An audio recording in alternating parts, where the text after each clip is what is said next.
रं त्वं सूत्रवदे जयाधैर्य श्री विश्वक्षेणाय नमः पुष्पेण आसनं वर्गकल्पयामि समर्पयामि ओमाख्येयाय स्नात्मजामहे तावस्मेषदात्ममहितो शुम्भोजयाधैर्य श्री विश्वक्षेणाय नमः शुद्धोदकेन स्नापयामि लोकेन विमृजामि ओं विं ओं सुं ओं जं अक्षरश्रियो गन्धर्वेषु चेतसः सूत्रवदेयाधेन श्री विश्वक्षेणाय नमः दिव्यश्रीदुन्दनं समर्पयामि ओं तत्सवितुर्वरेण्यं भर्गो देवस्य धीमहि धियो सूत्रवत्यै नमः ओं जयाय नमः सूत्रवदेयाधेन श्री विश्वक्षेणाय नमः नानाविधमङ्गलमङ्गलमूलान् समर्पयामि ओं अग्न्यन्तोतं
దక్షిణ భారతదేశంలోనే ప్రసిద్ధిగాంచిన శ్రీ లక్ష్మీ నరసింహస్వామి దేవస్థానంలో ఈరోజు శ్రీకృష్ణ జన్మాష్టమి వేడుకలు అత్యంత ఘనంగా జరుగుతున్నాయి.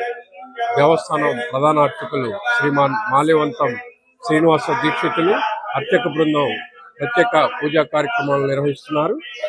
అలాగే ఈ శ్రీకృష్ణ జన్మాష్టమి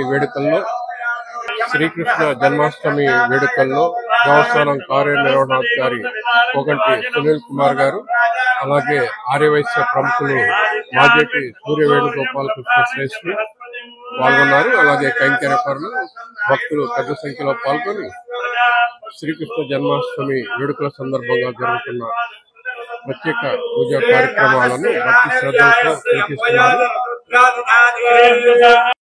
కోరికలు నెరవేర్చే తల్లిగా శ్రీ రాజ్యలక్ష్మి అమ్మవారు ప్రసిద్ధిగాంచారు. దిగువ సన్నిధిలో శ్రీ లక్ష్మీ నరసింహస్వామి వారి చెంతనే శ్రీ రాజ్యలక్ష్మి అమ్మవారు కొలువై ఉన్నారు. శ్రావణ మాసం ఈరోజు శనివారం శ్రీకృష్ణ జన్మాష్టమి సందర్భంగా భక్తులు పెద్ద సంఖ్యలో స్వామివార్లను అలాగే శ్రీ రాజ్యలక్ష్మి అమ్మవార్లను దర్శించుకునేందుకు బారులు తీరారు. ఇప్పుడు ఆ దృశ్యాలు మీరు చూస్తున్నారు. భక్తులు ఎంతో భక్తి శ్రద్ధలతో లైన్లో వెళ్తున్నారు. శ్రీ రాజ్యలక్ష్మి అమ్మవారిని దర్శించుకునేందుకు భక్తులు బారులు తీరారు. ఆ దృశ్యాలను మీరు ఇప్పుడు చూస్తున్నారు. అలాగే దేవస్థానం ముఖమండపంలో శ్రీకృష్ణ జన్మాష్టమి సందర్భంగా స్వామివారి విగ్రహానికి శాస్త్రోక్తంగా పూజా కార్యక్రమాలు నిర్వహిస్తున్నారు. దేవస్థానం ప్రధాన అర్చకులు శ్రీమాన్ మాల్యవంతం శ్రీనివాస దీక్షితులు ఆధ్వర్యంలో అర్చక బృందం శాస్త్రోక్తంగా వేద మంత్రాలు పఠిస్తున్నారు.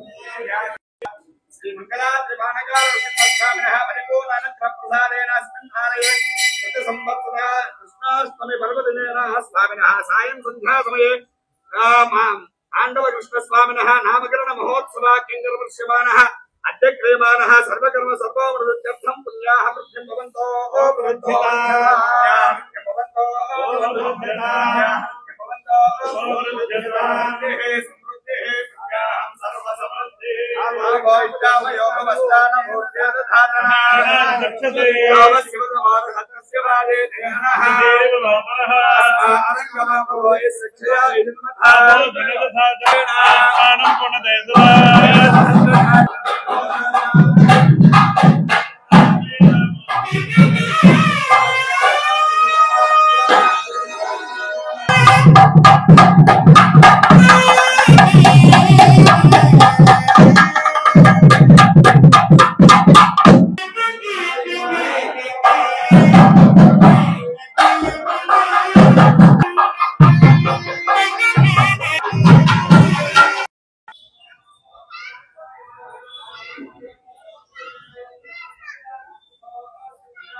వాళ్ళ వంశంలో జన్మించినటువంటి 8వ స్థానంలో శ్రీకృష్ణ పరమాత్ముడు జన్మించినటువంటి రోజు.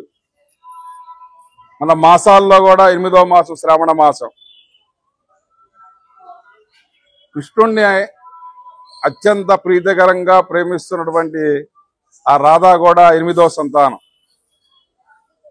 స్వామి జన్మించడం కూడా అష్టమ తిథి నిశరాత్రి రోహిణి నక్షత్రంలో స్వామివారు ఆ తెరసాల్లో జన్మించారు.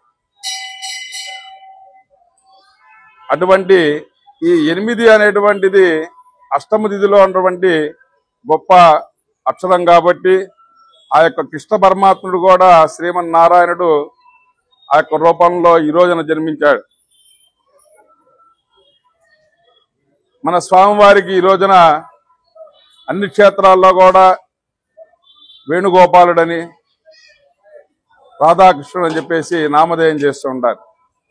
మన మంగళాద్రి క్షేత్రంలో అదేవిధంగా మన కలియుగ వైకుంఠమైనటువంటి తిరుమలలో కూడా తాండవ కృష్ణుడు అనేటువంటి నామధేయం చేయటం ఈ 2 క్షేత్రాల్లోనే అతి గొప్పగా చెప్పేటువంటి నామధేయం. అంటే స్వామివారు ఆ వెన్నముద్దను పట్టుకొని నిల్చున్నటువంటి రూపం మన మంగళాద్రి క్షేత్రంలో తిరుమల శ్రీ వెంకటేశ్వర స్వామి వారి దగ్గర కూడా ఉన్నటువంటి ఆ విగ్రహాలే ఈ యొక్క స్వామివారు కూడా. అటువంటి బంధం మన తిరుమలకి మంగళాద్రి క్షేత్రానికి ఉంది. అక్కడ వైఘాన సాయుక్తంగా మన మంగళాద్రి క్షేత్రంలో ఏ విధంగా అయితే జరుగుతాయో అదేవిధంగా తిరుమలలో కూడా వైఘాన సాయుక్తంగా ఇవాళ రోజునే స్వామివారికి అక్కడ కూడా శ్రీకృష్ణ పరమాత్ముడికి సాయంత్రం 6 గంటలకి నామధేయం చేయడం, ఇదే సమయంలో కూడా వాళ్ళు కూడా నామధేయం చేయడం జరుగుతుంది.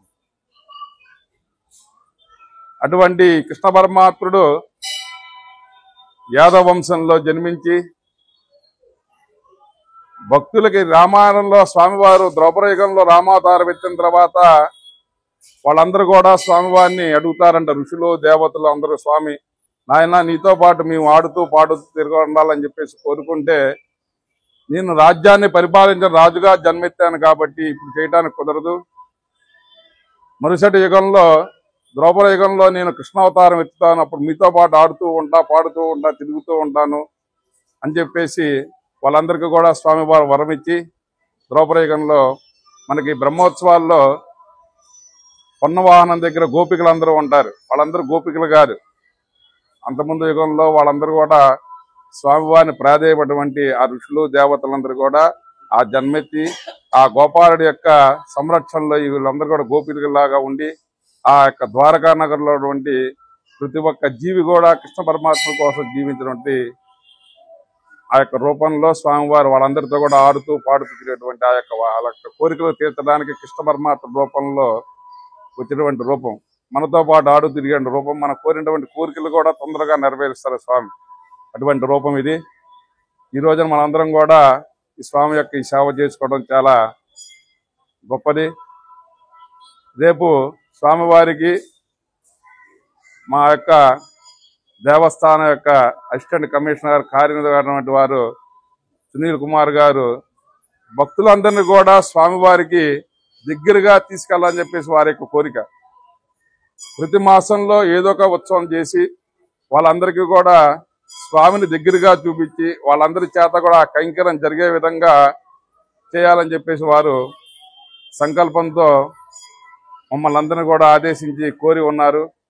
దానికి పోయిన ఆదివారం రోజున భక్తులందరికీ కూడా సామూహికంగా కూర్చోబెట్టి అభిషేకం, స్వామి యొక్క కళ్యాణ మహోత్సవం చేయడం జరిగింది.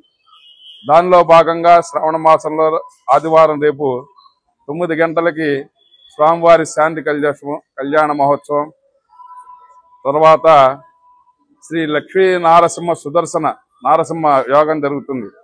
దానికి భక్తులందరూ కూడా ఈ యొక్క స్వామివారి ప్రతినిత్యం చేసేటువంటి కైంకర్య భక్తులందరూ కూడా వచ్చి ఆ యొక్క కైంకర్యంలో పాల్గొని స్వామి యొక్క తీర్థ ప్రసాదాలు స్వీకరించాలని చెప్పేసి మా లక్ష్మీ నారసింహ స్వామి వారి యొక్క దేవస్థాన సరసిబ్బంది అందరూ కూడా మీ అందరి సేవ చేయడానికే వేచి ఉన్నాం కాబట్టి చక్కగా వచ్చి స్వామి యొక్క తీర్థ ప్రసాదాలు స్వీకరించి వారి కృపాకటాక్షాలు మీ అందరూ కూడా పొందాలని చెప్పేసి మా యొక్క కార్యనిర్వాహక తరఫున మీ అందరికీ కూడా మేము తెలియపరచుకోవడం జరుగుతుంది. కాబట్టి రేపు ఉదయం 9 గంటల కార్యక్రమం ఉంటుందని ప్రతి ఒక్క భక్తులు కూడా వచ్చి వేయం చేసి స్వామి కార్యక్రమం చేసుకోండి. సాయంత్రం 4 గంటలకి చిలుకోత్సవం, ఉట్లు కొట్టే పండగ రేపు సాయంత్రం 5 గంటలకు జరుగుతుంది. కాబట్టి భక్తులందరూ కూడా రండి. జయ నారసింహ.